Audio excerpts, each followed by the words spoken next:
2024, Dewan Pers merilis hasil survei terhadap Indeks Kebebasan Pers atau IKP Indonesia. Hasilnya Indeks Kebebasan Pers menurun sebesar 2,21 ke angka 69,36. Angka Indeks Kebebasan Pers ini menurun dibandingkan pada tahun 2019 ketika saat itu IKP sangat terpuruk di angka 73,01.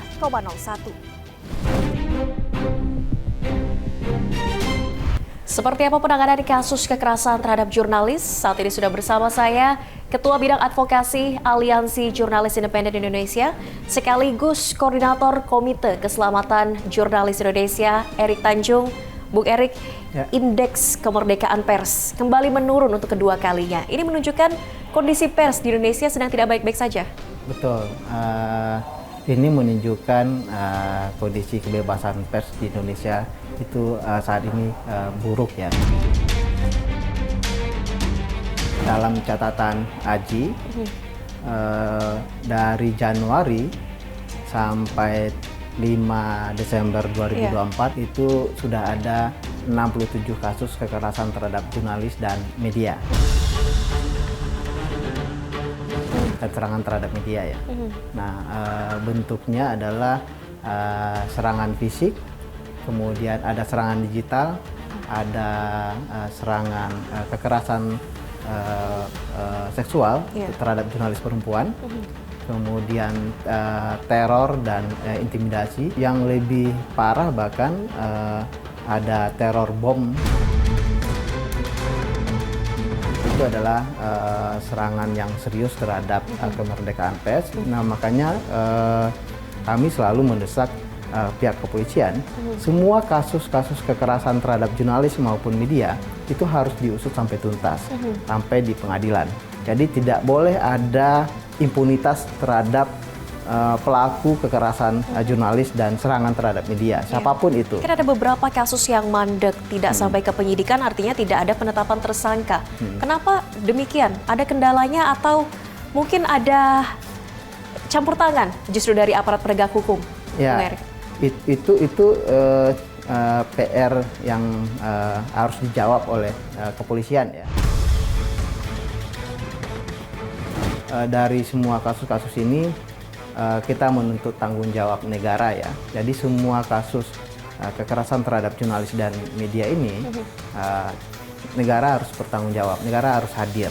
Dalam hal ini adalah keseriusan Presiden dengan memerintahkan aparat kepolisian, termasuk TNI ya, itu anggotanya ya, anggota TNI dan anggota polisi. Misalnya ada di Jakarta ada 11 jurnalis yang mengalami kekerasan saat liputan, saat peliputan demonstrasi di gedung parlemen, dan itu pelakunya mayoritas anggota kepolisian dan ada anggota TNI yang terlibat. Anggota polisi TNI ini sampai sekarang artinya tidak diproses secara etik maupun pidana? Belum diproses secara etik di institusinya maupun pidana ya. Makanya kita mendesak kepolisian dan TNI memerhatikan secara serius dan menghormati dan menjaga kemerdekaan pers, karena kemerdekaan pers itu adalah mandat Undang-Undang Nomor 40 Tahun 99. Jadi semua pihak harus menghormati dan mematuhi itu. Harus dijaga soal kemerdekaan pers. Bung Erik, ada data mungkin kasus yang dilaporkan oleh AJI yang bisa terselesaikan, ditangkap pelakunya dan diadili, dan juga kasus yang masih mandek hingga saat ini jumlahnya berapa? Misal kita presentasikan dengan yang diproses secara hukum sampai tuntas ya, bisa dibilang nggak sampai 5% ya. Yang tuntas? Dari yang tuntas ya. Kekerasan terhadap jurnalis Nur Hadi di Surabaya. Ini jurnalis Tempo yang dianiaya oleh anggota kepolisian. Nah, pelakunya sebetulnya ada sekitar 13 orang, tapi yang diadili baru 2 orang. masih ada PR-nya. Pelaku yang lain dan otak pelakunya itu belum disentuh. Yang menjadi kendala di proses mananya, Bung Erik, sampai-sampai kok hingga saat ini ada pihak-pihak yang tidak tersentuh oleh hukum dalam kekerasan jurnalis? Nah, kenapa sangat kecil yang proses hukumnya selesai terhadap pelaku? Karena ya kita melihatnya karena kepolisiannya tidak serius, tidak sungguh-sungguh ya. Pelaku-pelaku ini memang kebanyakan juga terlibat di salah satu pejabat ya. Misalnya kasus kekerasan terhadap jurnalis Nurholis namanya di Maluku Utara, Tidore, karena dia memberitakan ini wakil bupati di Kepulauan Tidore. Dia menyebut supaya masyarakat menerima saja fly ash-nya itu, limbah dari pembakaran batu bara ini cukup dihirup saja biar dapat pahala dan masyarakat jadi mendapatkan listrik dan terang benderang. Pernyataan ini blunder ternyata. Pernyataan ini blunder dan ditulis oleh jurnalis. Dikutip pada saat itu. Nurholis itu dikutip dan karena berita itu dia dianiaya. Yang menganiaya adalah kerabat dan ajudannya. Dari pejabat ini. Ya, tapi yang diproses sama polisi cuma pelaku penganiayaannya, tapi otaknya, pejabatnya, si wakil bupatinya ini itu sampai sekarang nggak diproses.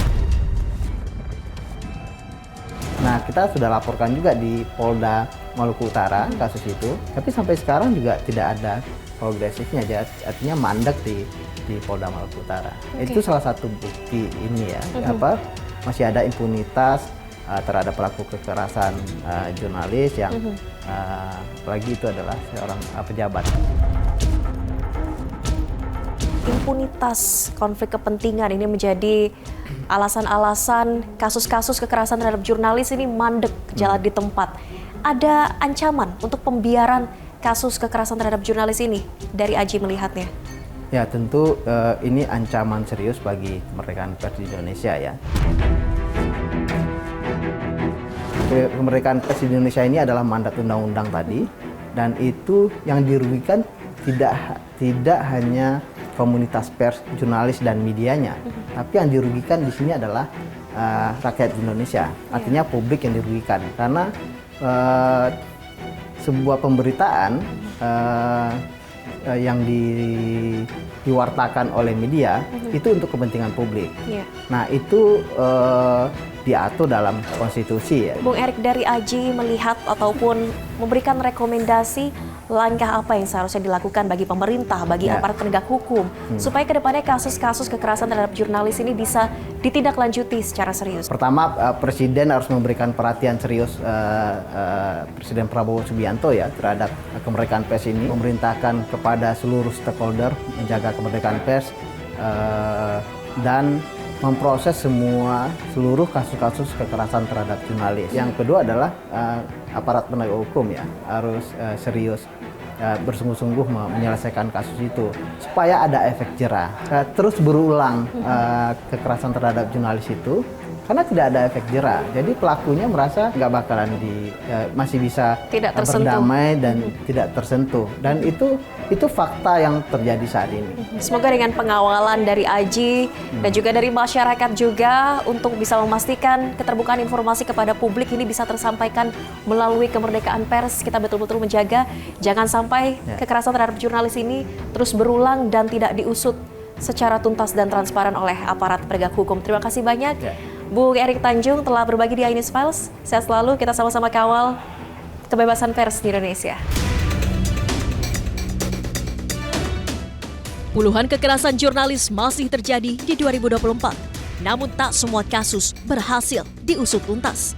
Sampai detik ini kami tidak mencatat ada satu progres apapun terkait dengan laporan dugaan tindak kekerasan terhadap jurnalis.